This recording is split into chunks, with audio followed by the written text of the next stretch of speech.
യാത്രാമേറ്റിൻ്റെ പുതിയൊരു വീഡിയോയിലേക്ക് സ്വാഗതം.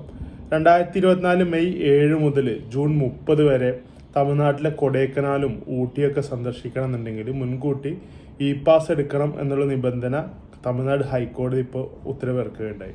കഴിഞ്ഞ കുറേ ദിവസങ്ങളായിട്ട് അതുമായി ബന്ധപ്പെട്ട് നമ്മുടെ സോഷ്യൽ മീഡിയ ചാനലുകളിലും അതുപോലെ ഫോറങ്ങളിലൊക്കെ ചർച്ച നടത്തുകയുണ്ടായി. അതിനകത്ത് ഒരുപാട് വന്ന ലിങ്ക്സ് എല്ലാം അവിടുത്തെ സർക്കാർ സംവിധാനങ്ങളുടെ ലിങ്കായിരുന്നു. എനിക്ക് തന്നെ പേഴ്സണൽ ആവശ്യത്തിന് വേണ്ടി നാളെ പോകേണ്ടതുള്ളതുകൊണ്ട് 7-ാം തീയതി പോകേണ്ടതുള്ളതുകൊണ്ട് ഞാനും അതുമായി ബന്ധപ്പെട്ട് സെർച്ചിങ് ചെയ്തുകൊണ്ടിരിക്കുകയായിരുന്നു. ഭാഗ്യത്തിന് ഇന്ന് 6 മണിക്ക് രാവിലെ 6 മണി മുതൽ ആ സൈറ്റ് ലഭ്യമായിട്ടുണ്ട്. സൈറ്റ് അഡ്രസ്സ് ഞാൻ ഈ പറയുന്നതാണ് epass.tnega.org. ഈ സൈറ്റിൽ കയറി നമുക്ക് ഏതൊരാൾക്കും വളരെ എളുപ്പത്തിൽ, പ്രത്യേകിച്ച് മറ്റു ഡോക്യുമെൻറ്റ്സ് ഒന്നും ഇല്ലാതെ തന്നെ, അതായത് വണ്ടിയുടെ വെഹിക്കിൾ നമ്പർ, മേക്കിംഗ് ഇയർ, നമ്മൾ എന്നാണ് അവിടെ എൻ്റർ ചെയ്യുന്നത്, എന്നാണ് എക്സിറ്റ് ആവുന്നത് തുടങ്ങിയ എത്ര പേരുണ്ട് തുടങ്ങിയ ഡീറ്റെയിൽസ് മാത്രം നൽകിക്കൊണ്ട് നമുക്ക് ഒരു രജിസ്ട്രേഷൻ എടുക്കുകയും ആ സർട്ടിഫിക്കറ്റ് ഡൗൺലോഡ് ചെയ്യുകയും ചെയ്യാവുന്നതാണ്. നമ്മൾ അക്കോമഡേഷൻ ഡീറ്റെയിൽസിൻ്റെ ഉണ്ടെങ്കിൽ അത് കൊടുക്കാം, ഇല്ലെങ്കിൽ അറിയില്ല എന്ന് പറഞ്ഞ് ടിക്ക് ചെയ്തിട്ട് സബ്മിറ്റ് ചെയ്ത് കഴിഞ്ഞാലും നമുക്ക് ഇ പാസ് ലഭിക്കുന്നുണ്ട്. മറ്റൊരു ഡോക്യുമെൻറ്റ്സിൻ്റെയും ആവശ്യമില്ല. അപ്പോൾ അതെങ്ങനെ ചെയ്യേണ്ടത് എന്നുള്ളത് ഞാൻ ഈ വീഡിയോയിൽ പറയുന്നുണ്ട്. സ്വന്തമായിട്ട് ചെയ്യാൻ കഴിയുന്നവർ ജസ്റ്റ് ഈ താഴെ കാണിക്കുന്ന വെബ്സൈറ്റിൽ കയറിയിട്ട് ചെയ്തു കൊള്ളുക. അതുപോലെ തന്നെ അടുത്ത കൊടൈക്കനാൽ സന്ദർശനത്തിൽ ഞാൻ നിങ്ങൾക്ക് ആവശ്യമായിട്ടുള്ള ടിപ്സും ട്രാവൽ ടിപ്സും, എവിടെയൊക്കെ സൈറ്റ് സീയിങ്ങിന് പോകാം, എന്തൊക്കെയാണ് എൻട്രി ഫീസ്, എങ്ങനെ സമയം ലാഭിക്കുക എന്നുള്ളൊക്കെ വീഡിയോസ് ചെയ്യാൻ ഉദ്ദേശിക്കുന്നുണ്ട്. അപ്പോൾ അത് കാണാൻ താല്പര്യമുള്ളവർ തീർച്ചയായിട്ടും ഇത് സബ്സ്ക്രൈബ് ചെയ്തിട്ട് എന്നെ ഫോളോ ചെയ്യാൻ ശ്രമിക്കുക. Thank you. ബ്രൗസറിനകത്ത് epass.tnega.org അടിച്ചു കൊടുത്താൽ ഇങ്ങനൊരു പേജിലേക്കാണ് വരുന്നത്. അതായത് 2 ഓപ്ഷൻസ് ഉണ്ട്, ഔട്ട്സൈഡ് ഇന്ത്യ, വിത്തിൻ ഇന്ത്യ. നമ്മളിപ്പോൾ കേരളത്തിൽ നിന്ന് പോകുമ്പോൾ വിത്തിൻ ഇന്ത്യ ചൂസ് ചെയ്ത് കൊടുക്കുക. നമ്മുടെ മൊബൈൽ നമ്പർ അടിച്ചിട്ട് ലോഗിൻ ചെയ്യുക.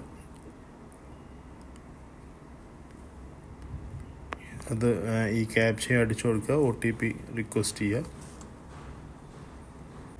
OTP അടിച്ച് ലോഗിൻ ചെയ്ത് കഴിഞ്ഞാൽ ഫസ്റ്റ് നമുക്ക് നീലഗിരീസ്, അതായത് ഊട്ടി, നമ്മുടെ മസിനഗുഡി, കൂടല്ലൂർ ഒക്കെ അടങ്ങിയ സ്ഥലത്തേക്ക് പോകാനുള്ള പാസിന് ചൂസ് ചെയ്യുക. അതേപോലെ കൊടൈക്കനാലാണ് 2ാമത്തെ ഓപ്ഷൻ.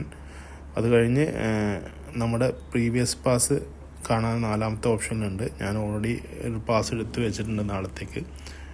അതിനകത്ത് നമ്മൾ വണ്ടി ഡീറ്റെയിൽസും കാര്യങ്ങളെല്ലാം കാണാൻ പറ്റും. ഇത് ഡൗൺലോഡ് ചെയ്യാണ് വേണ്ടത്.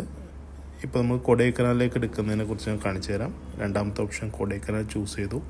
ഇതിനകത്ത് ആപ്ലിക്കൻ്റ് നെയിം കൊടുക്കുക ഫസ്റ്റിൽ ഇതിനകത്ത്. പിന്നെ പർപ്പസ് ഓഫ് വിസിറ്റ്, നമ്മൾ ടൂറിസ്റ്റ് ആണെങ്കിൽ ടൂറിസ്റ്റ് എന്ന് കൊടുക്കുക. 3ാമത് വെഹിക്കിൾ നമ്പർ കൊടുക്കുക. എത്ര പാസഞ്ചേഴ്സ് ഉണ്ടെങ്കിൽ ആ നമ്പേഴ്സ് അടിച്ചു കൊടുക്കുക. വണ്ടിയുടെ ഇയർ ഓഫ് മാനുഫാക്ചർ അതടിക്കുക. വെഹിക്കിൾ ടൈപ്പ് ഏതാണെങ്കിൽ ഇതിനകത്ത് ചൂസ് ചെയ്യാം. കാറാണെങ്കിൽ car. Fuel type petrol, diesel ഏതാണെന്ന് വെച്ചാൽ അത് ചൂസ് ചെയ്യാം. പിന്നെ നമ്മൾ എൻ്റർ ചെയ്യുന്ന ഡേറ്റും എക്സിറ്റ് ചെയ്യുന്ന ഡേറ്റും ഇത് രണ്ടും ഇതിനകത്ത് ചൂസ് ചെയ്ത് കൊടുക്കാം. അതേപോലെ നമ്മൾ ഏത് സ്റ്റേറ്റിൽ നിന്നാണ് വരുന്നതെങ്കിൽ ആ സ്റ്റേറ്റ് ചൂസ് ചെയ്യുക. കേരള അടിച്ചു കൊടുത്തു കഴിഞ്ഞാൽ നമ്മൾ അഡ്രസ്സ് 2 പേജിലായിട്ട് പിൻകോഡ് കൊടുക്കാറുണ്ട്. അവസാനമായിട്ട് നമ്മൾ എവിടെയാണ് താമസിക്കുന്നത് നമുക്ക് ഓൾറെഡി ബുക്കിംഗ് എടുത്തിട്ടുണ്ടെങ്കിൽ ഈ ഓപ്ഷൻ, ഫസ്റ്റത്തെ ഓപ്ഷൻ കൊടുക്കുക. അതിന് മൈ പ്ലേസ് ഓഫ് സ്റ്റേ എന്നുള്ളത്. അത് ആകുമ്പോൾ അഡ്രസ്സ് ഇവിടെ താഴെ അടിച്ചു കൊടുക്കുന്ന ഓപ്ഷൻ ഉണ്ട്. അല്ല, നമ്മളൊന്നും സ്റ്റേ ബുക്ക് ചെയ്തിട്ടില്ല, അവിടെ എത്തിയിട്ടാണ് എടുക്കുന്നതെങ്കിൽ 2ാമത്തെ option I don't know my stay എന്ന് കൊടുത്തിട്ട് സബ്മിറ്റ് കൊടുത്തു കഴിഞ്ഞാൽ നമുക്ക് ആ ഫോം കിട്ടും. ഓൾറെഡി ഞാനതങ്ങനൊരു എടുത്തിട്ടുണ്ട്, പാസ് എടുത്തിട്ടുണ്ട്. അതിന് ആ സ്ക്രീൻഷോട്ട് ജസ്റ്റ് കാണിച്ചു തരാം. ഇത്രയേ ഉള്ളൂ. വളരെ സിമ്പിളായിട്ട് നമുക്ക് മറ്റ് ഡോക്യുമെൻറ്റ്സ് ഒന്നും ആഡ് ആക്കാതെ തന്നെ, അറ്റാച്ച് ചെയ്യാതെ തന്നെ നമുക്കിത് എടുക്കാൻ കഴിയും.